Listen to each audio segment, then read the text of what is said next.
Hey guys, how's it going? I hope everybody's okay. Well, it looks like choice number one has won. So we are going to be talking about the Amazon videos. Someone asked about what it was like to be a mature Amazonian. Someone wanted to know what the lunch break hours were. What it was like to be on your feet for 10 and 11 hours a day. And what rate is. So I'll incorporate all those things into the video, plus some things that have been happening at Amazon, as well as I'm going to add the pain management video into this, because for me, pain management and Amazon go hand in hand. I don't really have to take anything at home if I'm just laying around the house, but when I have to go out and run errands and when I have to go to work, then yes, I have put myself on the management plan for pain, and I will share that with you, as well as some of the notions and potions that I use that I found really work for me. So let's get to it.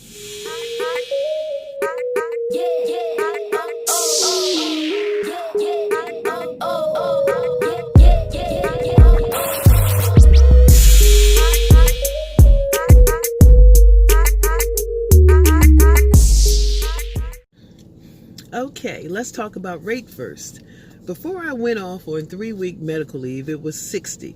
2 days after I get back, it is now 65. But remember, before the pandemic, it was 70. So slowly, Amazon is trying to get things back to normal. Also, in the 3 weeks I was out on medical leave, a whole bunch of people lost their jobs. Now, I'm not really good with names. I just remember faces. But as my friends were ticking off the people who were no longer here, I was able to place one name with one face. And he's an older gentleman. I believe he told me he was 70. Best dressed man at Amazon, other than my old fake manager, the prick, who was also a very well-dressed man. It's almost like he couldn't bring himself to accept he worked in a factory, so he had to overcompensate with clothes. This older gentleman, he had recently bought a house at 70, and he was getting his man cave together. But he was a snappy dresser. Now, he had a really bad back, to the point that he walked bent over all the time. And one day I had the nerve to I'm like, does that hurt? He goes, damn right it hurts. I said, oh. He goes, I take BioFreeze and stuff like that. He goes, some days are better than others. Now, I didn't really think he had a job description, to be honest with you, because I had heard he used to be a taper, but because he's tall and he had to bend over, and he was already bent over, they said it was hard on his back. So he only does it on occasion and only for as long as he can do it, and then they will switch him out. And he's also, I've seen him packing, and he's a piss poor packer. I mean, maybe 10 boxes an hour. He's not a packer. He moves pretty slow. And then I've seen him with a pallet jack. That's where you move the boxes from the main box area to the place we go get them when we need boxes for our stations. But for the most part, I mostly only saw him walking around, and he'd be in and out of people's stations, having conversations. In all honesty, I thought he was like a mascot or something. I mean, I just thought that he didn't do any work, and Amazon was okay with it because he'd been there for a couple of years, and I'm like, wish I had that job. Well, it turns out he said he didn't feel well one day, and then he didn't come back to work. Now, people at Amazon like to exchange phone numbers. So in case something happens, they want to be able to call you and tell you about it. Or if, like, when I was out on medical leave, everybody wanted my number, so in case something happened, they would know. And I didn't give out my number. And, you have to understand that I've been self-employed small business person most of my adult life. And the only people that I work with are my employees. And so I never really socialized with my employees. So I have not learned how to socialize at work. And I'm just uncomfortable giving my phone number out to anybody who wants it. So I said no. And I just hope I didn't offend anybody, but I didn't. So when I showed back up to work that Monday and everybody saw me, and then I didn't come back to packing, and then I was gone, well, of course, nobody had my number, so they could call and find out what was going on. And then when I finally came back to work that Saturday, everybody had questions. Well, because they all exchanged numbers, people were able to call him to find out what really happened. What really happened was he was let go. And they said because he had a lack of productivity, which makes sense because it never really did seem like he was working. But I've been there for 8 months and he was there almost a year before me, and somebody just figured that out. But my feeling is if they fired him, then no wonder all those other people got fired as well. So Amazon is cleaning house. Plain and simple, they are cleaning house. And they need to. It's time to get back to business as usual. Recently, they finally decided that you can no longer wear a kerchief or one of those neck gaiters, with the skull and crossbones. And I really don't care what is on your neck gaiter. I have always been of the mindset that is one thin layer, and that's not protecting anybody. It's mostly a fashion statement. And I was really surprised that Amazon let people wear those. They did, however, earlier on say you could not wear a mask that had the little air vent out, because to me, if you have a mask on like that, what you're saying is screw all of y'all. Y'all can breathe my air, but I'm not breathing yours, which is ignorant, okay? So they did outlaw those soon. They only recently outlawed the bandanas and the neck gaiters. In other words, whatever you wear has got to be 2 layers. They also gave out more Amazon face masks. And let me tell you, I love my little face mask. That's the only face mask I look cute in, okay? Yeah. So I probably have 4 of these now. And I usually don't wear them to Amazon because it's really too hard to pull it down to drink some water. So I usually wear it when I'm out and about. But yeah, they finally did crack down on that, and I'm glad. Because every time you talk to somebody with one of those neck gaiters, it kept sliding down. They had to keep pulling it up. I mean, really, if they went, it would come right through the material. So I'm glad they cracked down on it. And when Amazon cracks down on something, they are dead serious.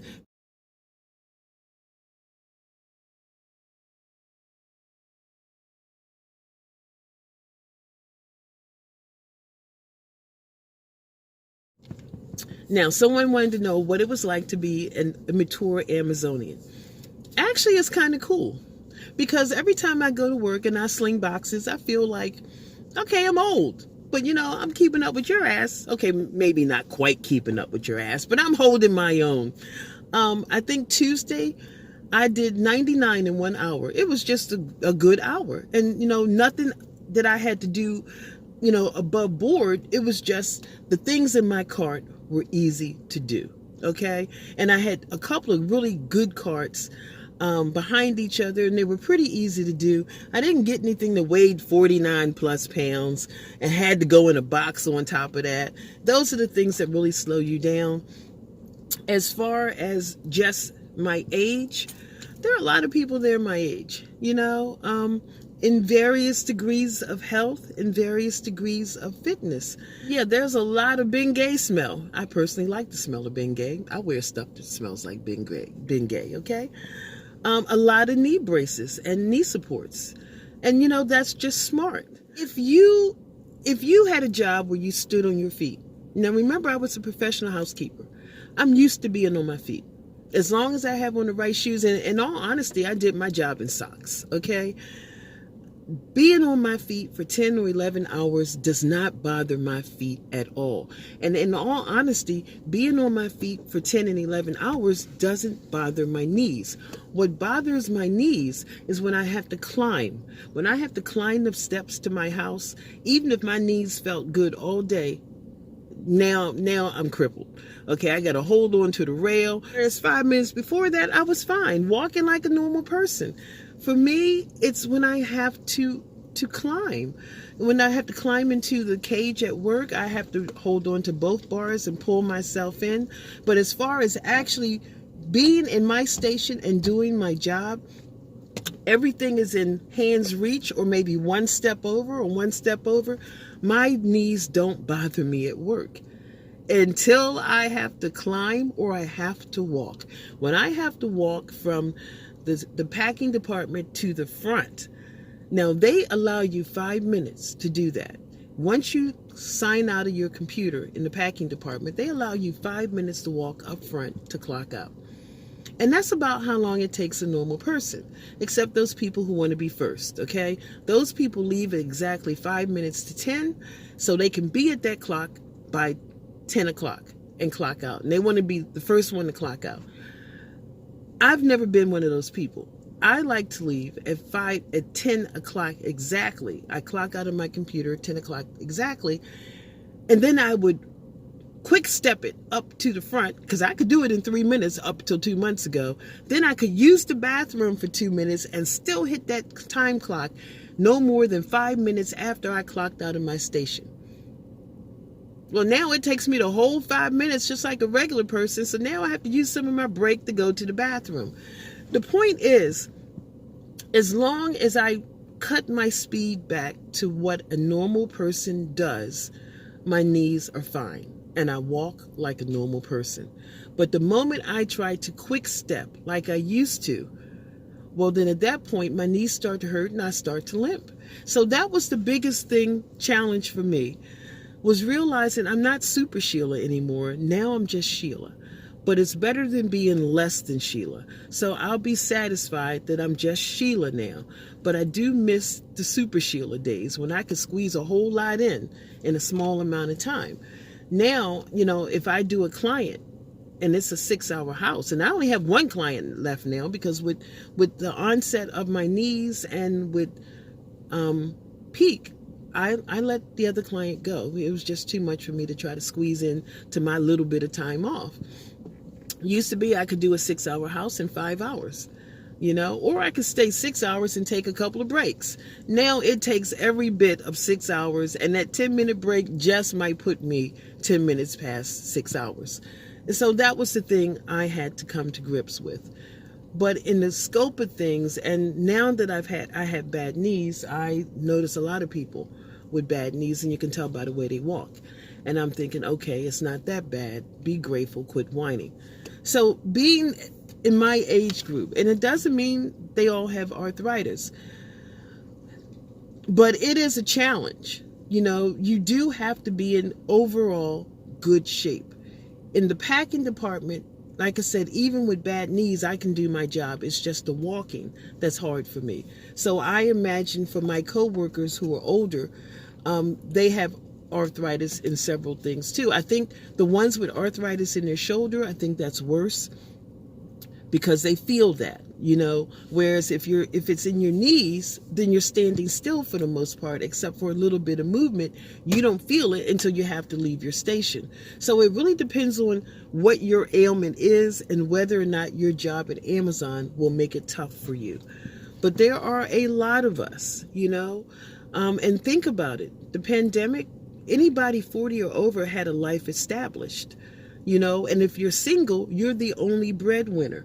Sometimes Amazon might have been your only bet because it was a job that you could get easy without having to pull together a resume, and at least they were hiring.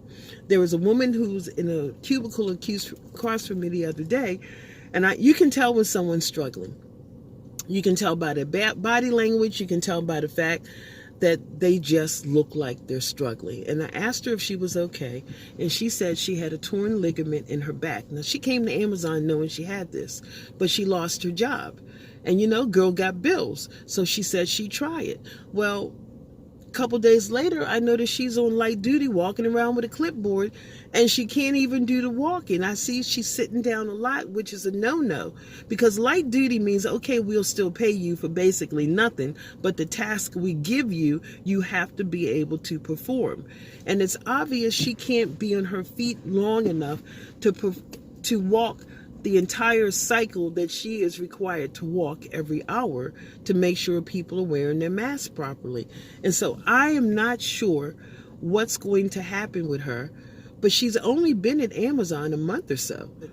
Man, to come into Amazon with back problems, you really needed a job. And there are a lot of people there who really needed a job. And Amazon at least gives you that opportunity. So I think I told you all that we have a bonus coming, And so when they announced it to us, I think 2 days later, I told my sister about it. She goes, yeah, I read about that. I said, really? I'm like, okay. So yeah, we're going to get another little bonus. And I think that's nice because it was unexpected. And I was talking to a friend and I told her, and she didn't know, she hadn't checked the A to Z. I said, yeah, we're going to get a bonus. And she goes, oh, really? When? I said, probably after the new year, with the language they used, probably after the new year. And she goes, well, how much? I said, 3. She goes, well, we got 5 last time. I said, see, this is what's wrong with people who work at Amazon. Y'all not grateful for nothing. I said, you know what? It's $300, probably minus some taxes that you weren't going to have. Can't you just say thank you? She goes, all right, Sheila, you're right. She goes, but 5 would have been better. I said, yeah, it would have been better, but you know what? It's better than nothing. Stop whining. So yeah, see how people are. Let's see what else. Hours, lunch hours. For me, my lunch hour is from 10-ish to 10:30-ish. In other words, you can actually leave you can start your lunch a few minutes before 10 or a few minutes after 10. As long as you are back on the clock within 30 minutes of your lunch, whenever you leave, clock out, that's fine. You know, so you get a 30-minute lunch hour that you don't get paid for because you have to clock out. Then you get a 20 or 25-minute lunch hour that you do get paid for, but you have exactly 35 minutes from scan to scan. That means if I scan a box at 1 o'clock, then that means I better be back in my station scanning the box at 1:35. And those are the things that if you don't do them right, they will hold against you. And if they're looking for a reason to get rid of you, that will be one of those things. Okay? Also, they've had to remind people several times that the phones that they carry are supposed to be for emergency only. And of course, people are still using their phones, you know, sitting on their stations. But I bet they can't wait until they can, you know, in all good conscience, say no more phones on the floor like we used to have. I bet they're waiting for that day. They had to remind people to leave your dance moves and wait to your lunch hour. In other words, people are, first of all, they have on headphones with earbuds that are already illegal. They say no earbuds because if you got that and you got music blasting in your head, then if something happens, you can't hear what's going on. People do it all the time, and you can tell when people are doing it because they start singing. Okay, they start singing and then they start dancing. So if a PA sees them right away, you busted. You know, and because people were wearing the kerchiefs and the gaiters and the hoods, oh my God, they all look like thugs, and everybody was trying to hide their earbuds. So making you wear the regular mask now will stop a lot of that. I mean, Amazon started getting kind of ghetto, to be honest with you, and I didn't like the turn it was taking, and I think a lot of people didn't like the turn it was taking. But I think Amazon's problem is, how do you be tough with people in tough times? You know, you don't want to be insensitive. You do want to care. But in the meantime, you have a business and a reputation and money that needs to be maintained. So, I mean, I feel bad for them because they're really in a spot here.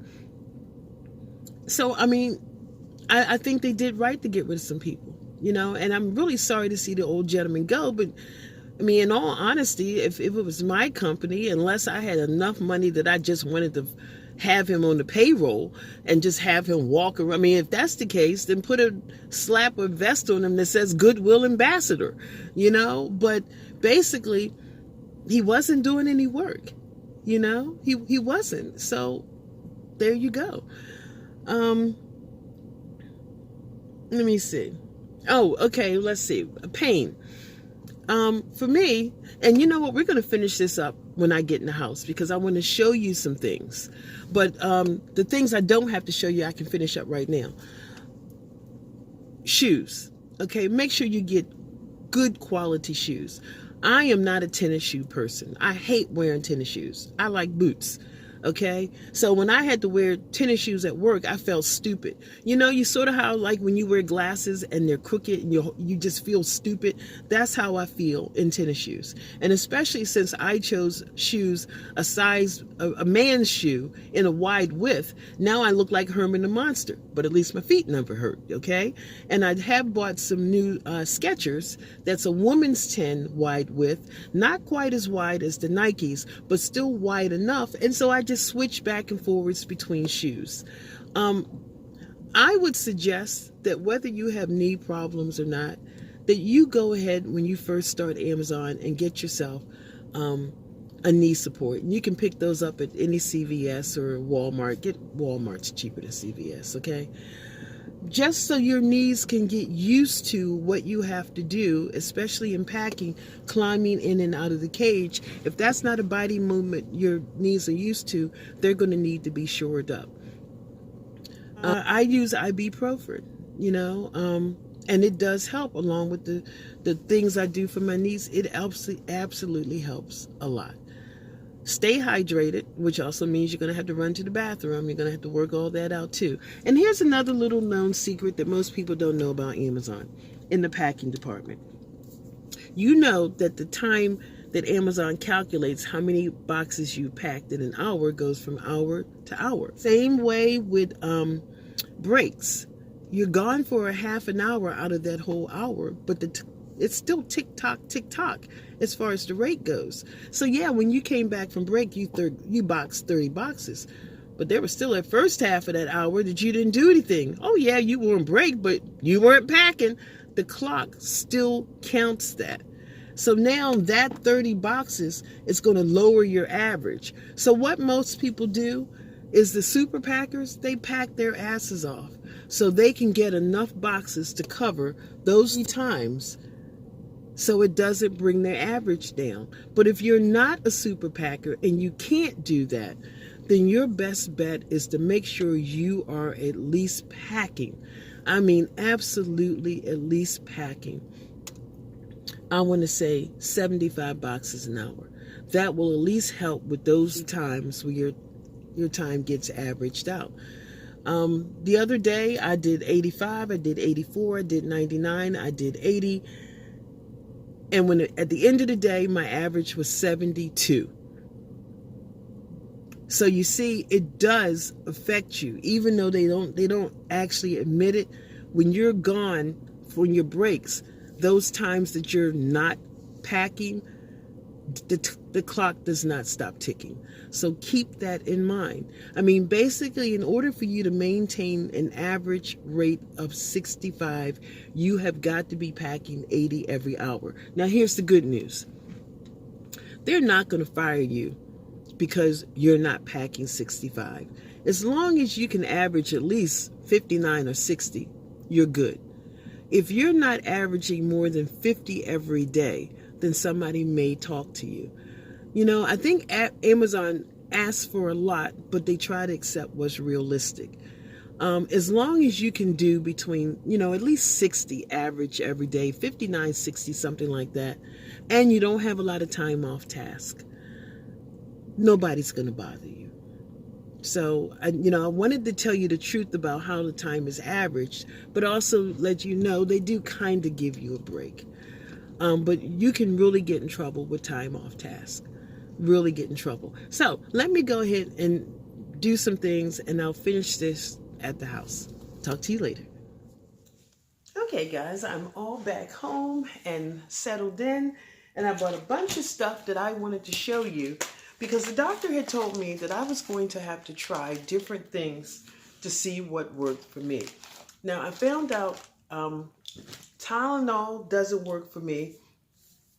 Aleve doesn't work for me. Ibuprofen is the only thing that seems to actually work for me. And he told me I was going to, for work, I was going to probably have to come up with a cocktail of pain management, which I've done. For me, about 5 o'clock, I take 4 200 milligrams of ibuprofen. That's 4 tablets. And then at 9 o'clock, I take 2 more. Then at 1 o'clock in the morning, I take 2 more. And then at 5 o'clock in the morning, I take 2 more. And then I take no more because I think you're not allowed to have more than 3,600 milligrams. And right now, I think I'm at like 2,400 milligrams. per 24-hour period. So I take no more after that 5 o'clock dose. That will get me home, get me comfortable, get me to sleep, and then I don't take any more until 4:30 p.m. the next day before I go to work. That way, it by the time I'm actually, moving around, it kind of, gets me a little unstiff. And when I get out the truck at work, I'm not stiff and I can walk across the parking lot and I'm ready to rock and roll. Now, some of the things that I've used and tried, I cannot pronounce it, but that is the thing everybody told me to try. And I did. And they say it takes 2 weeks for it to actually start to activate and warm your skin. And nobody got 2 weeks, okay? So I used it with a self-warming knee support. And that brought the heat out of this stuff right away. Now, as long as I was just moving around gently or barely moving, it was a really nice heat. Almost as good as the heat when you're in a hot bathtub and you get in and the pain goes away and everything works the way it's supposed to. And then the moment you get out the tub, boom, you're back to where you were. In the beginning, that's the type of heat it gives. But if I use this and go to work, because it appears to be motion activated, the moment I start rocking and rolling at work, this stuff gets so hot that one day I had to go in the bathroom and wipe it off the back of my leg, because it just gets, the more you use the part of your body you put this on, the stronger the heat gets to the point where it's uncomfortable. And I also bought these pads. I got these at the Dollar Tree. And you get 2 inside each package, and it does the same thing. The more you move around, the stronger the heat gets. So, I think I paid somewhere between $12 and $15 for this stuff, and I can't even use it at work. So I use it at home as well as with these pads because I'm not going to be doing too much, and it gives me really nice heat. As long as I don't get too active with it, it's a really nice heat.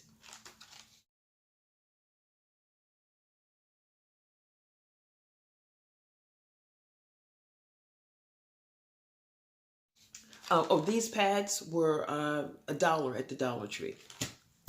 What I use for work now is this. Now, the other stuff is the stuff that everybody told me to get. This is the stuff that is the highest recommended by arthritis doctors. This stuff is more like number 3. This was number 1. And it basically has ibuprofen in it, and you rub it on your knee. And I find that this actually works really well. And I team this up with this muscle and joint. And it actually keeps me moving. Now, it doesn't give me that beautiful heat the way the other stuff can. But this still does the job without burning my skin. And it keeps me moving. Now, today I'm going to try something different. Let me show you. Oh, this is like $10 at Walmart. And while I was also at Walmart, I picked up the Walmart brand. This is the Walmart brand. It's like 8. And these are smaller sizes. They have a larger size where this one is $18 and the Walmart brand is $11. So I'm going to try this and see how I like it. And if I like it, then I will start getting the Walmart brand in the larger size. This is the stuff that I first used. And it actually worked for me. But I did not know how to get the heat to activate. I figured out with this one to use a self-warming pad, and that would bring the heat out. I never tried that with this. Sometimes it would come out and sometimes it didn't. But I remember the heat that came off of this was less harsh than this one. So today I'm going to be a guinea pig on myself. And I am going to use this at work along with this pad, or patch, I should say. Can you see that? It's a hot and cold patch. Now, this is what the old tube looks like. I started using this when I first developed knee problems. And as you can see, I used it to death. I don't use something like that. Just like this one, I've used it to death because they actually work. You can see this tube still has a lot in it because I was unhappy with it. So I'm going to try these two tonight at work and see how it goes. But I have high hopes for these two because even though cold doesn't work on my knees, the hot should help bring out the heat in this. So I'm kind of excited. But just in case something doesn't go well, I'll take my old faithful standby.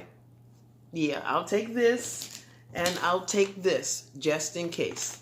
So, oh, something else. I don't know if you can see that. Let me put my glasses on. It says Pain Relief Balm. And it's backwards, of course, so I'll have to take a picture of it.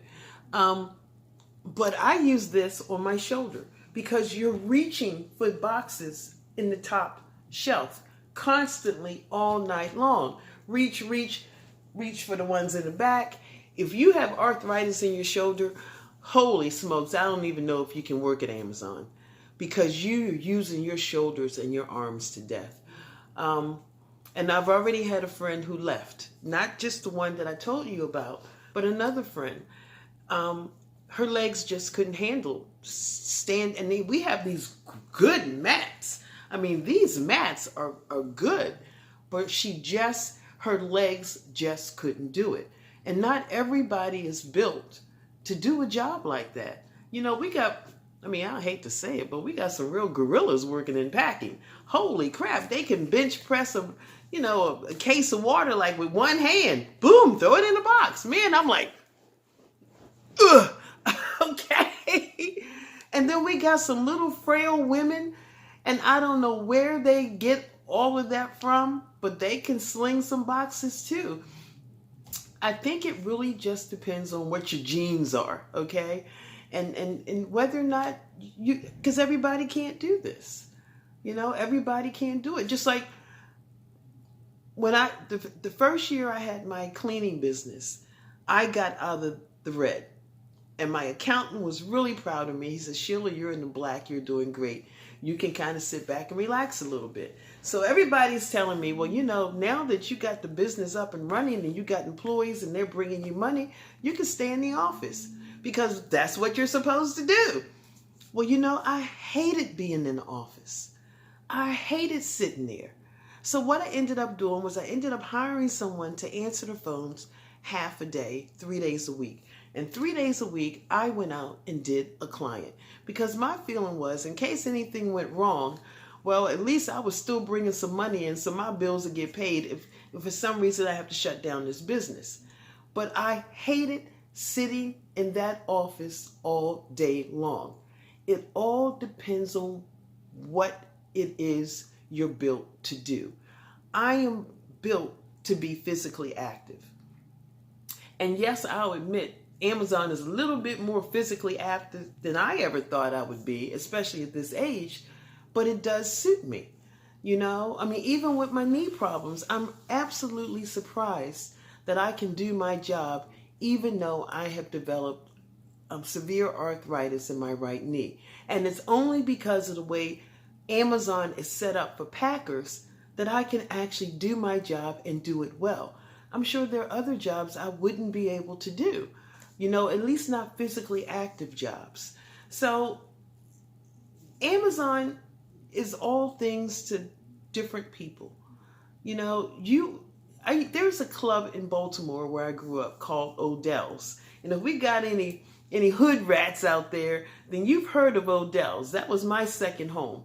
It was mostly frequented by people who modeled, people who were in the arts.